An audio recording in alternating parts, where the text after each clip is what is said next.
Good morning, everybody, and thanks for joining this morning. We're here to talk about how to protect your email from the latest cybersecurity threats.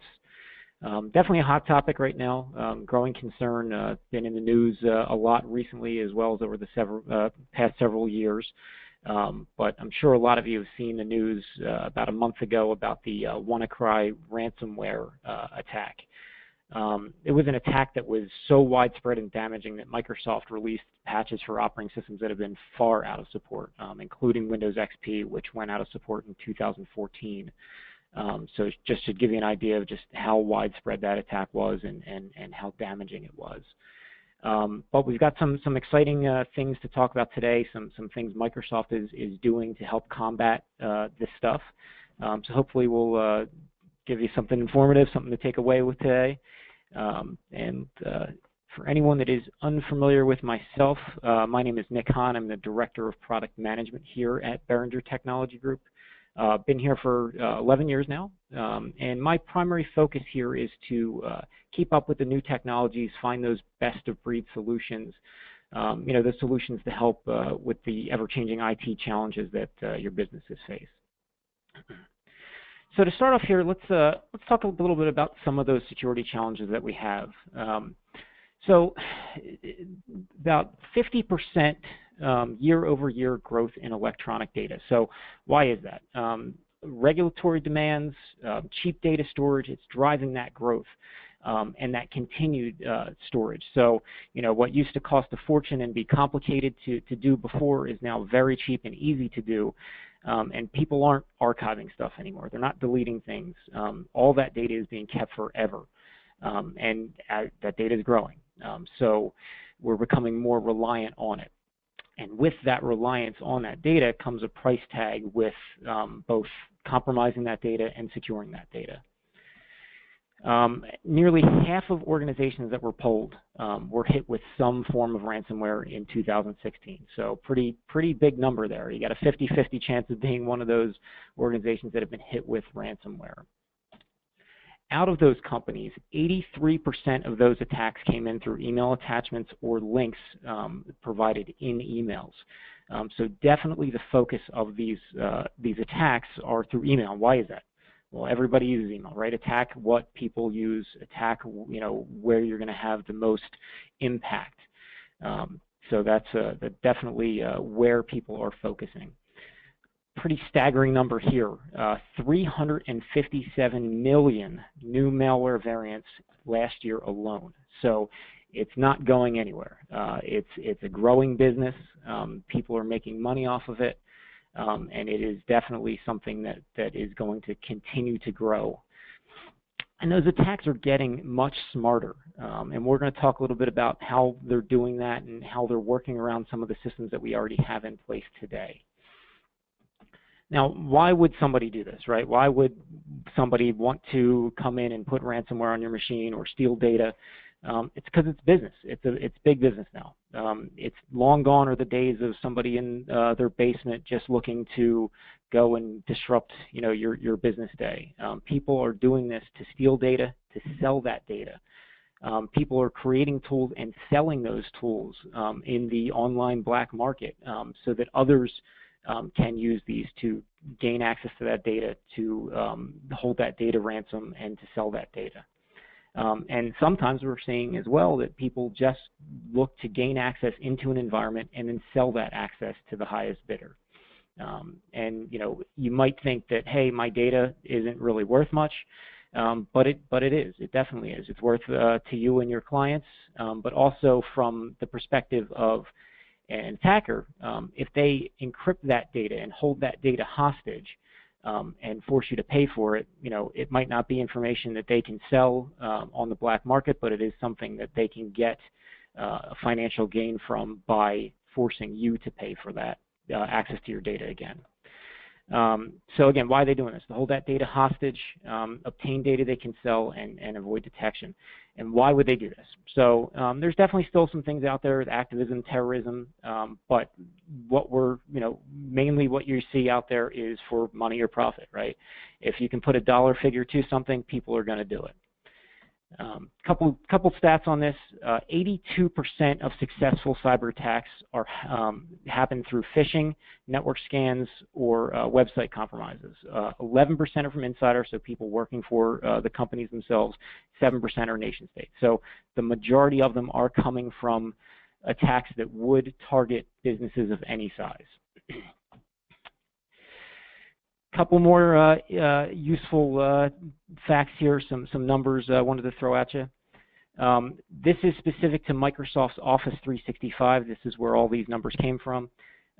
In 1 month of Office 365 emails throughout their entire client base, 80 billion messages came in. Only 31% of those were core business emails. So, the other 69% were spam, malicious messages, just junk. So a lot of that out there. So 55 billion messages that could have hit users' mailboxes that were filtered in some way or blocked in some way. So definitely cutting down on that white noise and those malicious attacks coming in through there. Very staggering number here. 600% increase in malware last year alone. So as I showed you in that other slide, 357 million new variants, 600% growth over last year. So it's growing, it's going to continue to grow, and it's growing at staggering rates. So that presents a challenge. Obviously, we keep up with those threats and the changing attack methods that they use. So let's talk a little bit about what we have in place now, right? What's protecting us now? And I'm sure a lot of you on the call have this, know of these, are familiar with them. We have our firewalls, right? So what's our firewall protect us against? Our firewall is going to block external access in for open ports that expose flaws to systems and software. So it's stopping people from getting right in the front door to your network. We also have antivirus and anti-malware agents. So they rely on definitions or program signatures to block and remove known viruses that are out there or malware. And we also have spam filters, which obviously cut down on spam. They can block viruses and malware at the email level, again, based on things like definitions and known threats, if you will. So all these things are absolutely necessary, but they only protect us against one thing, known threats. Right? So things that are already known to exist, viruses that have existed already that the virus definition or spam filter companies have created definitions for and know how to block those. So what don't they protect us against? Unknown threats, right? And what is an unknown threat? Also known as a zero-day threat. You might have heard this term thrown around, definitely with some of these attacks. A zero-day threat is it's basically an attack that exploits an unknown vulnerability in either an operating system or a program. And if it's unknown, how can you fix it, right? How can you stop it? So the vendors, whether it be Microsoft or Adobe or whoever, if they don't know that this flaw exists, how can they block it from happening? How can this happen? And this is really where a lot of these threats come in and are damaging these days, because you have all these other things. You have your firewalls, you have your spam filters, you have your antivirus, but if they don't have definitions for them, or it's exploiting some port that we don't know about, how can we block it, right? Definitely a challenge. This is really what we're here to discuss today, is how can we stop these zero-day threats. So just to talk a little bit about how these threats can come in via email. We have phishing email. And phishing email, if you're unfamiliar with that, it gets its name because it's trying to lure you in. So this is something that's going to come in an email that looks legitimate. It might come from a domain. In this example, it's Microsoft, but it might be one letter off, or it might have a subdomain of Microsoft in the header. It looks legitimate, tries to get you to give them some information, whether it be a password or upload a file or download a file. A lot of people will have seen this with things like Facebook. You'll get that email that says, hey, your Facebook password needs to be changed. Click this link. And you click that link, it's going to take you to a website that looks just like Facebook's login page. You put your email and password in there, and now they have your credentials. Definitely a very skillful way to do this, but it is a way that IT professionals can usually figure this out. It's something that's hard for your average user to know, without being educated and knowing, hey, if anything asks you to change your password or do something, don't follow a link. Go to the web page itself to do it. So definitely something you want to keep in mind there. Obviously malware. So malware is going to come in through attachments or through links that are going to download malicious software. And if we have our antivirus up to date and everything, hopefully it's going to catch that. But again, it doesn't stop that zero-day malware. And then spear phishing. So this is another form of phishing, definitely a social engineering tactic here. This is where you're going to get an email from someone at your company or another company you deal with. They're very targeted attacks, so it might look like it's coming from your CEO or your CFO, and they're going to ask you to do something, to wire money, to send payment here or there. And these are extremely hard to see for the layperson. They completely spoof an email address, so it looks like it's coming from that person legitimately. So spoofing, that's what it is. Somebody masks their email to make it look like somebody else's email. So how do we start attacking these things? Microsoft offers a tool to be used with Office 365 called Advanced Threat Protection. This tool is cutting edge, very cool stuff. We'll talk about each one of these things and what they do and how they block those things. So anti-spoofing protection is the first part of this. So that last scenario and even that first scenario I talked about where they mask who the sender is. The way that we can tell that is by, we can see who the originating email server is. And if it's not the server that handles that email, be it Office 365, we can say, okay, this sender is not necessarily who they say they are. Now, it's important to know that there are legitimate reasons for spoofing. So it might be, a mass mailing. You might work with, Constant Contact or MailChimp, and they send out mails on your behalf. And you want them, and you don't necessarily want to block all spoofing because some messages that come in even from vendors or clients might be doing the same methods on purpose, but you want to be warned of it at least. So what the anti-spoofing protection in Advanced Threat Protection does is it gives us some insight into what these messages could potentially be. So in this example, we have Microsoft CEO here sending a message. The anti-spoof protection is going to know, hey, this message did not originate from the email server that this domain handles, and it's going to throw up a red flag right there, little red warning message to say, hey, this message is potentially fraudulent. And now you can make that decision as a user to say, hey, I've been warned.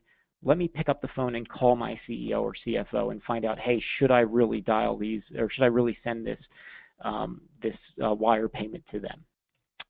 And it doesn't stop there. It actually gives you those warning messages on things that might potentially be spam, things that are marked as trusted senders, or things that were whitelisted or blacklisted for your organization as well. So it gives you a lot of insight so that the user doesn't have to do their own analysis to say, hey, that email address is slightly off. It's going to give you that insight right then and there. So let's talk a little bit about the malware that comes in. So as I mentioned before, they're getting much smarter with how they do this. Long gone are the days where, hey, someone just emails you an exe file, right? That's been handled. That gets blocked either at the mail server level, at the spam filter level, at the antivirus level. You really can't send those type of files anymore. They get caught. So these attackers are working around that. And one of the common ways they do that is through things like commonly used files, whether it be a PDF, a Word document, Excel spreadsheet, that contain code hidden in the background of that file. So the file itself it looks like it is completely safe, and it isn't necessarily unsafe. But when you open it, it's going to kick off some code in the background, whether it be through macros or some other form, JavaScript, that, again, to an antivirus, it's not an actual virus. It's just code telling it to go out and do something. So it's going to go out and it's going to download a file, and it's going to then, that file that it downloads, acting as you, as the user, will install and create the havoc that it does, whether it be ransomware or some other form of virus or malware. So how do you stop that, right? Again, these are zero-day threats or things that are coming in that don't necessarily meet the criteria of your traditional virus or malware. So one way that Microsoft is handling this is, with everybody that's on Office 365, it gives them the ability to do heuristic clustering. So it takes all this mail from all these different organizations, and it can identify, once it identifies, a malicious attachment, a malicious sender, it's now aggregating all of that across the entire client base so that it doesn't have to handle it just your mail server. It's the hundreds of thousands of clients that are on Office 365 all working together to build that out so it knows what to block up front. And when it's all got to start somewhere, right? So someone is the first person to get this piece of malware. Someone is that zero-day guinea pig. So how do you attack that? You attack that by using something called sandboxing technology. So what sandboxing technology does is it's going to take that attachment, that Word document in this example, the Word document that contains a macro that goes out and downloads the file. It's going to take that attachment. It's going to hold it back from your mailbox for a couple minutes, and it's going to spin up a virtual environment. And that virtual environment is going to open up that attachment for you, not doing it on your workstation. It's going to open up in that virtual environment, and it's going to see what it does. And it's going to say, okay, I opened this up and nothing happened. We're good to go. Release this attachment to the user. Or I opened it up and it went online. It downloaded this file. That file then encrypted. Sorry, we're not sending this attachment to you. So very, very cool technology. Now, you might say to yourself, well, that sounds pretty complex. It sounds like it's going to take a while. It's going to delay my emails. It does delay your attachments. It delays it on average about 2 minutes. But I've seen it happen as quick as 30 seconds where it comes in. It really depends on whether or not that file contains anything or not malicious, but it will delay it slightly. But the inconvenience of that delay versus the gain of potentially blocking a business crippling piece of malware or ransomware is definitely a small price to pay. And they use something called dynamic email delivery as well. So you don't have to wait to get that message for 2 minutes. You're going to get that message itself, so you know that person sent you an email. You know that that email contained an attachment. What you don't have is you don't have that attachment right away. You're going to see, as in the screenshot, that there's a scan in progress, and that scan is going to give you a progress there. And most of the time, by the time you even see it, if you've walked away from your desk or you're sitting there and you go work on something else, that message is going to pop back up at the top of your inbox, mark it as unread, and you're going to have that attachment in there. Barring if it found an issue, and at that point you're going to get a notice saying this attachment could not be delivered because it was malicious. Another way that we block this stuff, obviously with there's built-in anti-spam, anti-phishing, anti-spoof filters, but there's also something called safe links. So what safe links does is it does something very similar to what we do with attachments, where you get an email and that email contains a URL. Now, again, there's no virus in that email. There's no attachment in that email. It's just a URL link that you click on, and that might be a malicious website that then goes and downloads a file or does something to your machine. So how does this stop that? So what's going to happen is once we go and we click on that URL, it's actually going to redirect that URL to a safe link server on Microsoft's side that goes and checks that site out first. And it says, is this site malicious? Does it try to open anything or download anything? And if so, is that thing malicious? And if it isn't, you get directed right back into that link that you clicked on. If it is, you're going to get a warning message saying, hey, this is malicious. We can't let you go there. This happens in basically real time. So that 2 minute on average delay for attachments, this happens within seconds. So you probably wouldn't even notice it. And this would be the screen you would see if it was blocked or if it was being scanned at the time. And that's called URL detonation. And that same thing for the attachment, they call it detonation. They're going in a sandbox environment, opening it up, and saying, does this cause an issue or not? So very cool technology. Again, the slight inconvenience of the delay in the attachments is vastly outweighed by the gain of not opening up a piece of ransomware that might infect the entire network and bring your company down for days.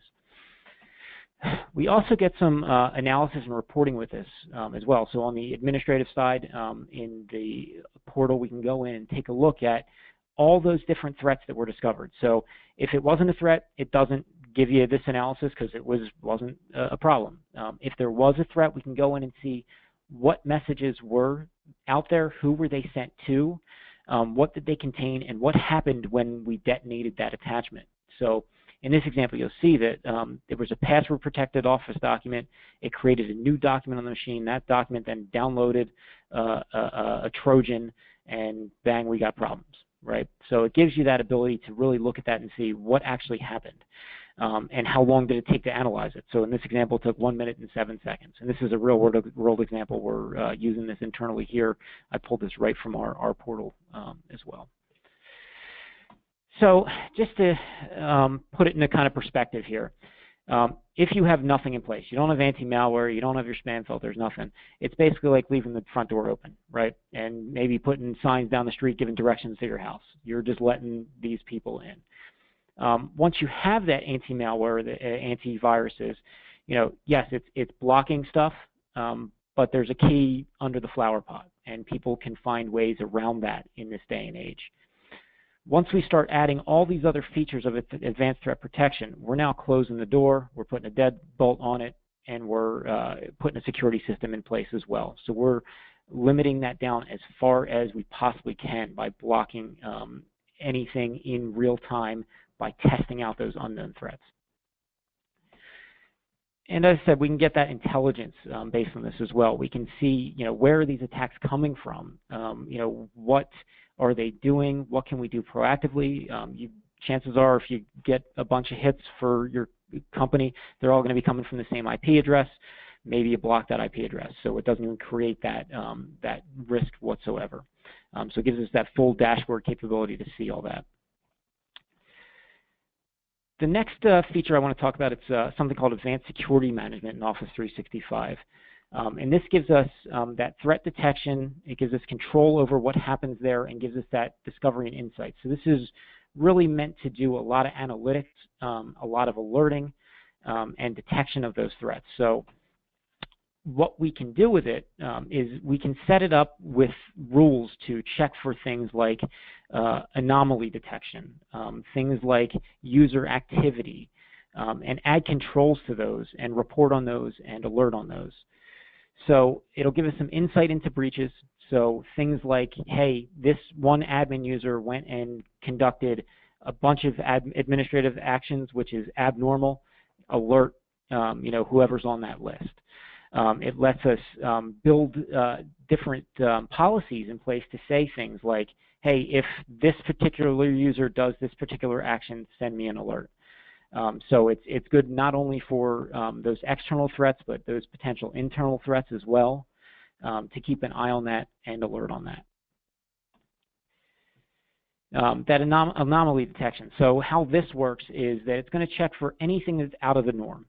I like to equate the way that this works to the way that a lot of credit card companies work. You've probably gotten one of those calls that say, "Hey, we just saw that you charged $500 in an electronics store in California, and you're based out of New Jersey and you made a charge in New Jersey, 4 hours ago."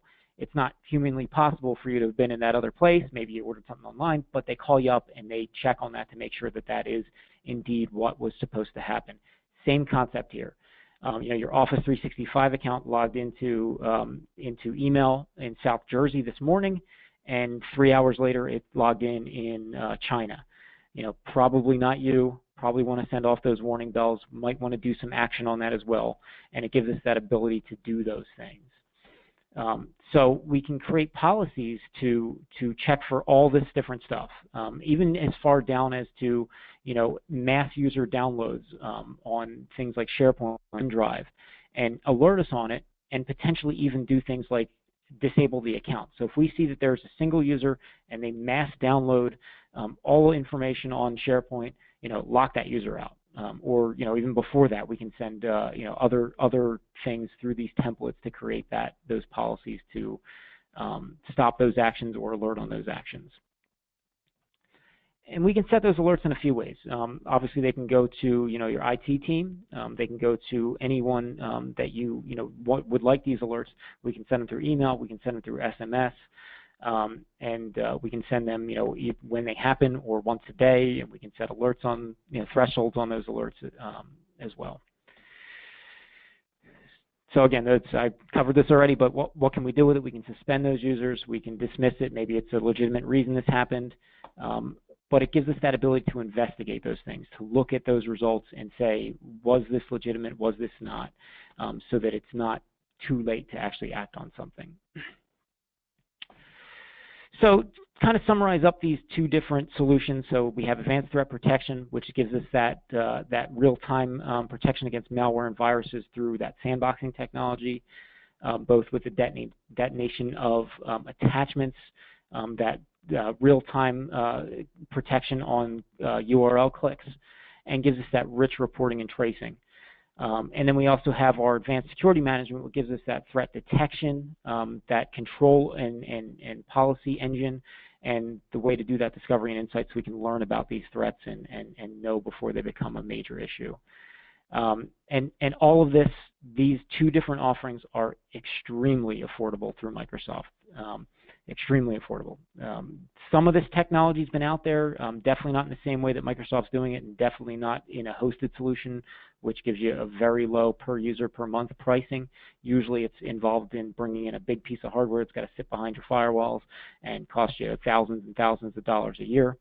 Microsoft has really made this where the small and medium business can put this in place very, very easily.